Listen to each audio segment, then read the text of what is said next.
So we're gonna go ahead and start. I like to challenge myself by actually trying to do 100% of this in my own desk chair so that I really keeps me honest to make sure that this is all a true desk-based stretch. But if, like me, you hike your chair like way up, go ahead and drop your chair down. So lower your desk chair.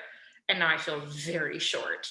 We are going to start with just the neck. So super simple, drop your chin to your chest. Notice if your shoulders go with it and roll your shoulders back and down again.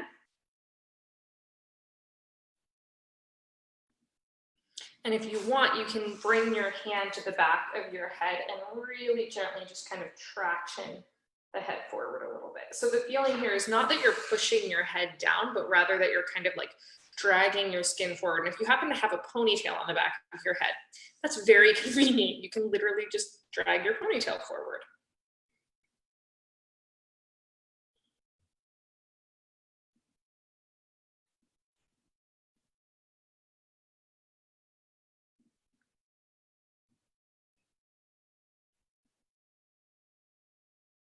Drop your hand.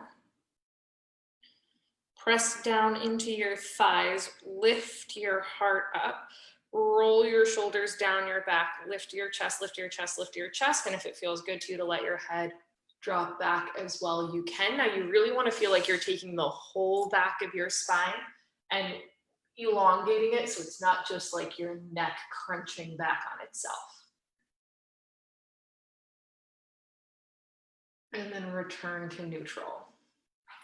Drop your right ear to your right shoulder. Just as when we went forward, you have an option here to take your head, reach it up and over and really gently traction it to the side. The feeling being that you're dragging as opposed to pushing downward.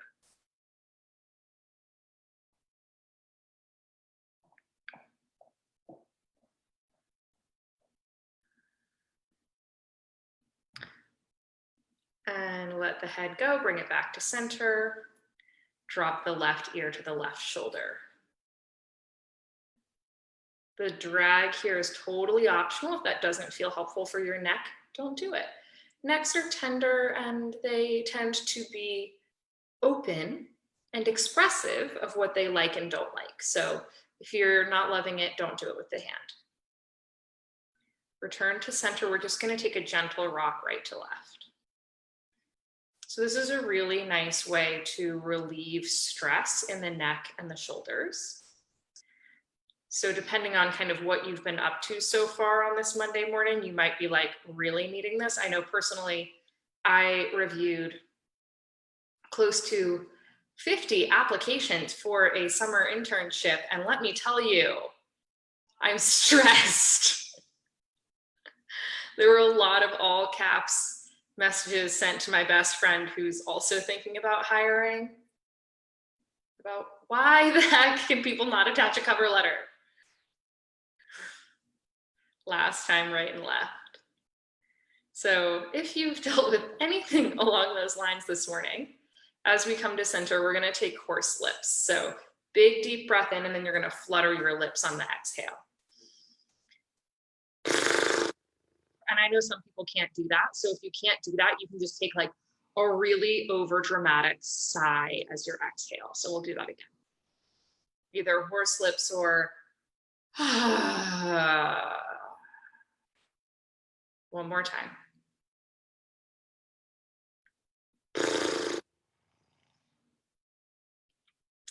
And then let that go. Every Wednesday on my Facebook page, I post what's called Stop, Drop, and Yoga. And we're going to do the one that's included this week because I love it, especially with all of us on our digital devices more. Someone like me who normally isn't on a computer all the time, only like 50% of the time, my hands are bearing a lot of that work because I'm not usually sitting here typing. So we're going to do fists. You can hold your arms wherever it's comfortable. I obviously am keeping mine up on the camera, but if you'd rather just drop them into your lap, that's fine. So you're going to take a squeeze, squeeze, squeeze, squeeze, squeeze, squeeze, squeeze. And then kind of like you're making fireworks, like explode your fingers out. I have a pen on my hand. Squeeze, squeeze, squeeze, squeeze, squeeze.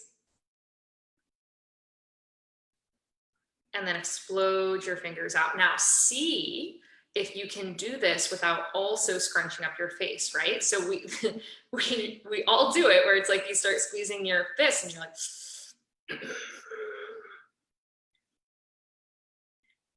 and reach. 2 more times, squeeze in.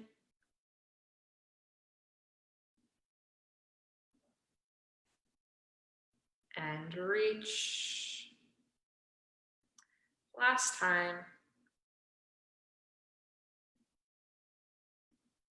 And reach. You can make just gentle fists here, or you can keep your hands kind of open, whatever is more comfortable for you. And we're gonna make really small circles with the wrist. So this is one I joke with my private clients about all the time, because a lot of people have wrist issues if they're, if you haven't been used to doing like tons of push-ups and tons of planks. You might find when you start those things, it really bothers the wrist. Go ahead and make the circles bigger here. And what do we all do when the wrist hurts? It's like you come out of your push-ups or your plank and you're like, oh, what the heck? Which is like such a crazy, like when you think it through, it's like logically, of course you shouldn't do that. This is a much better option. So if your wrists are bothering you, start with the little tiny circles and make them bigger and bigger and bigger until you're like, oh yeah, this doesn't hurt at all. And then you're gonna reach your arms up over your head. I'm again like looking, like, can I get lower here? So imagine my hands are all the way up and you're just gonna wiggle your fingers. Just wiggle, wiggle, wiggle. As you're doing this, notice if you're squeezing your shoulders up, try to relax your shoulders down, even if that means that you have to have kind of this big angle in the arms. So some people, like the shoulder joint doesn't allow for the arms to be here. They might have to be a little bit wider or a little further forward. And then start to roll your whole hand. So wiggle the whole hand. I'm wearing bracelets, so I don't know if you're hearing the jingles. And then you're gonna go whole upper arm. So from the elbow up, you're just kind of moving randomly, shaking out the hands and wrists. I'm about to fling a ring across the room, and then the whole arm. This is like the inflatable used car sales thing. And then let your arms drop. Woo, should feel like lots of blood traveling back down into the hands. They're alive. So this is really awesome for drainage in the hands. For my prenatal and postnatal clients, often there's a lot of swelling in the hands. We also have that, we're going into hot season here in Florida. So if you're like outside in the heat and the humidity, that makes the hands swell a lot as well. So that's a really nice way to strain the hands out. And then we're gonna get into the lower body. So you're gonna cross your right ankle over your left knee. And we're just gonna sit like this. So if this doesn't feel like much, then maybe lean forward a little bit. So really think of bringing your pelvis to neutral. And then maybe going a little bit further forward. Really depends on how far you need to go to feel like you're getting a stretch through this outer hip.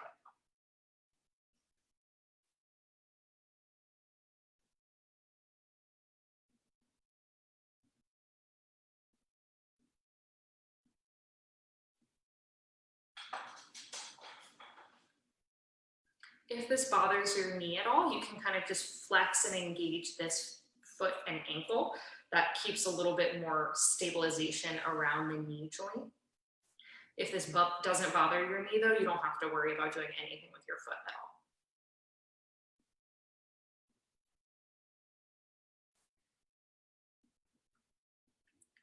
And then we're gonna take the right leg, cross it over the left, and scoot over toward the right edge of your seat so you've got some room next to you, and then grab that right foot and bring it up onto the seat next to you. And if you need to hold on to this foot, my chair is not supporting it. It's gonna like fling away from me. So I'm gonna hang on to this foot. But if your chair is a little wider than mine is, you might not need to do that. And then we're gonna lean forward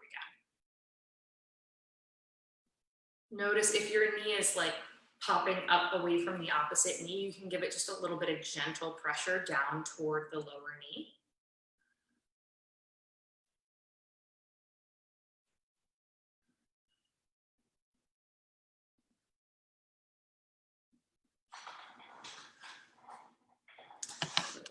check on the live stream on Facebook, see if we've got anybody over there.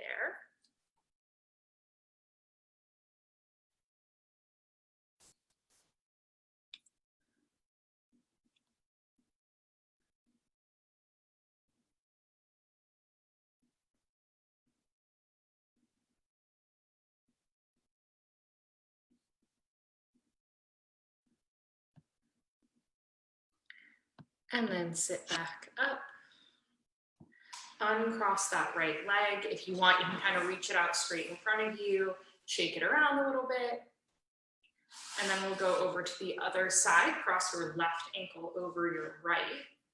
Oh, I can already feel that this one's a little stickier than the other. And just perch, kind of sit up on your sit bones.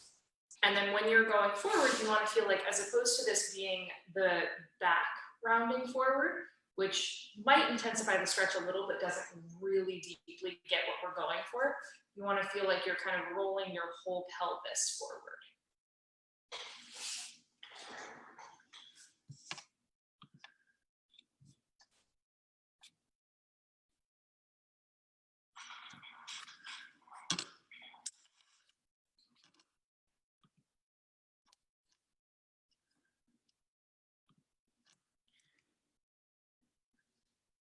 Couple more breaths here. Remember that you do have the option to flex that foot a little bit to just keep this knee from being uncomfortable at all.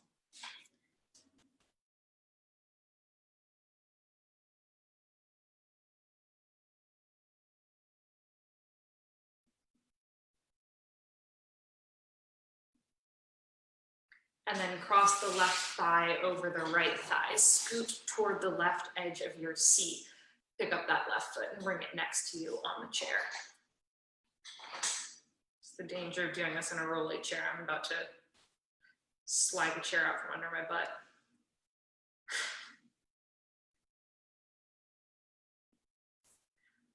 I had a client once who, like,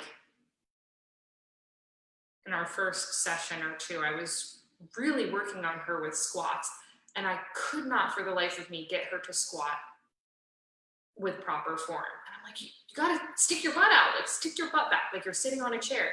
And she just couldn't do it. And finally, I'm like, it's like you're afraid of falling because there's no chair there. And she's like, no, that happened. I really hurt my tailbone. I'm like, oh, well, that explains it. You're actually afraid of sitting on a rolly chair that's going to slide away from you. Now I think of that every time I almost like lose my chair out from under me. I'm like, oh my God, I'm going to be scarred for the rest of my life.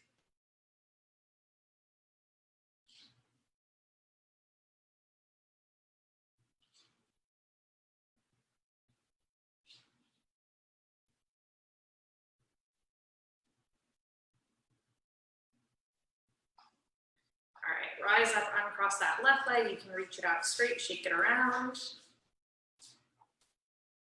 And we'll take one big overhead stretch, reach all the way up. And if you want, you can bow all the way in here. So maybe even scooping your arms around your legs. I think I just disappeared. Oh, no, I'm still